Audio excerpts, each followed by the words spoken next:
This is Spoken by Elswith, a Femdom Hypnosis podcast, Season 4. Hello there.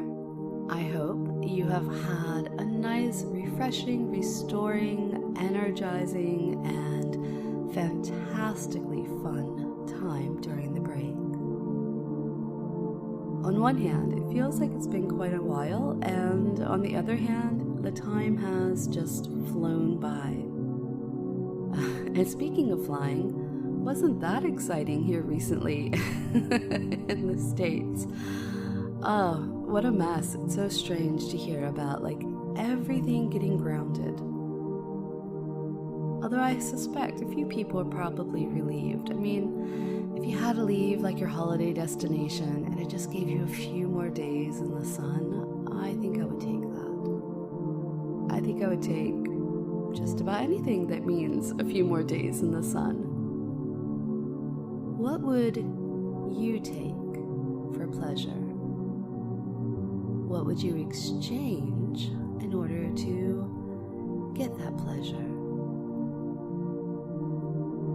You see, it feels a little wrong, on one hand, to just jump into today's topic, which I'm only going to lightly cover today. We'll get deeper into this later on, and that's punishment. Not what you expected, huh? Though I guess you could tie it in with returning after the holidays, because chances are, if you made those unrealistic, sky-high, stupid New Year's resolutions, you're probably faltering about now. And some people probably don't even have their holiday decorations down yet. And here you are, stopping all those goals. That is not being nice to your future self.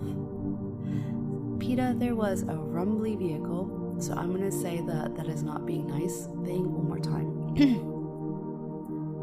Okay, that is not being nice to your future self.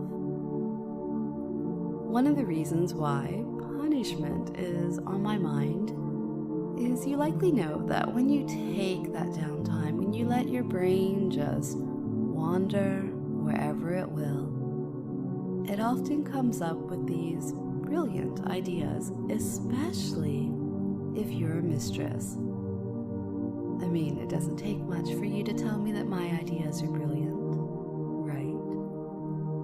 And speaking of, I waded through so many Patreon and email messages today. It was absolutely fantastic. And from the pictures and the stories about New Year's Eve, debauchery? I don't even know the right word to describe some of these pictures and some of these stories. Maybe you feel like you've been a bit of a bad boy and could use some, for people who have been with me for a while, you probably have this trigger.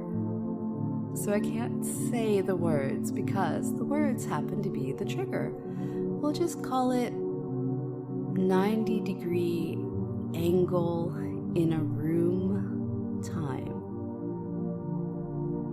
I realized that particular trigger, it is actually one of my oldest Spoken by Elswith sessions. It was done when we were all still locking down, and it's on the older microphone and not so nice of a recording setting, and so I decided that one needed an overhaul.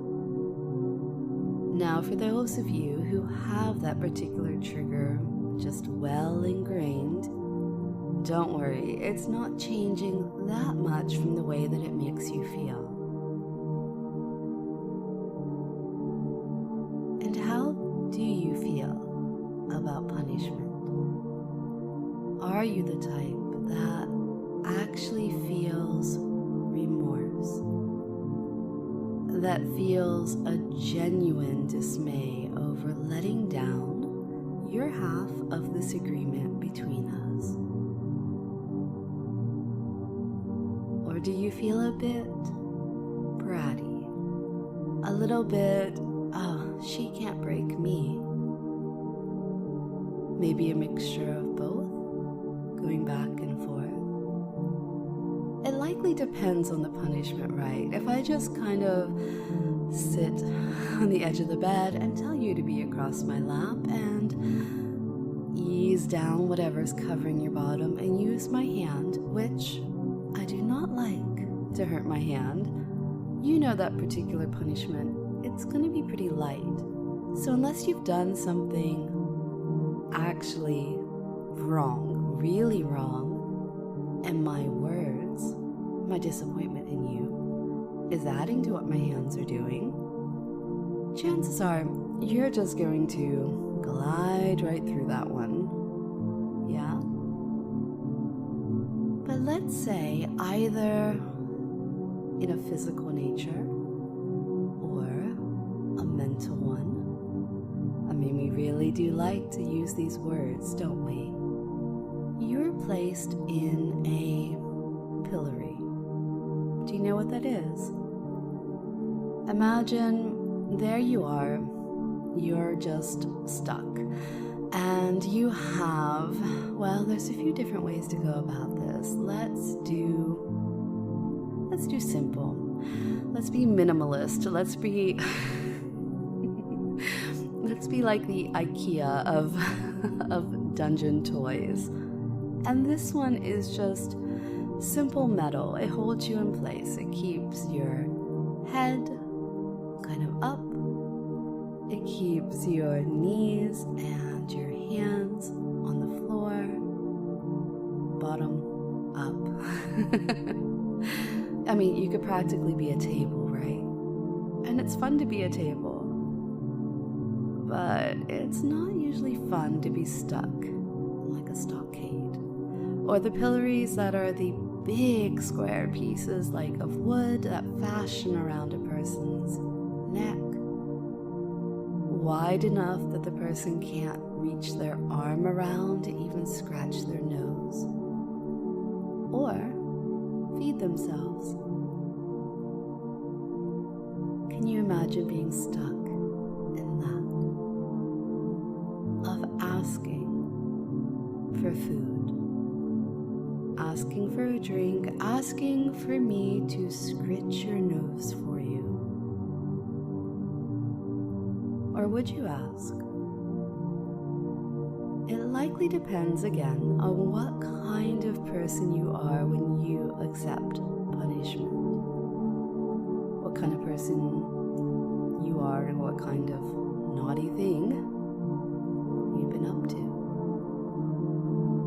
And I do use the word accept because we know that's part of it, right? You are accepting my place over you, your place below me, and what I know is best for you. So the new session, it will be given to my patrons because it is a redoing of a session that was originally given out on Patreon. But it never made an appearance on the website or on the podcast. So I suspect quite a few of you happen to be missing this one. Well, the good news is you don't have to miss it anymore. You can find it on spokenbyelswith.com, or if you are a patron, just you'll probably get a notification, or you can go to Patreon and and nose there. I'll try to make sure I send that out before this podcast. So starting next week, we're going back to the usual of Tuesdays and Thursdays publishing. I do hope you enjoyed your break. I do appreciate all of the wonderful messages. And yeah, I'm happy to be back and I'm happy to have this routine again. I know you are as well. Still feeling slightly guilty about the fact that I'm starting it with a punishment trigger. But you know I'm gonna make that up to you next week. I have a lot of good things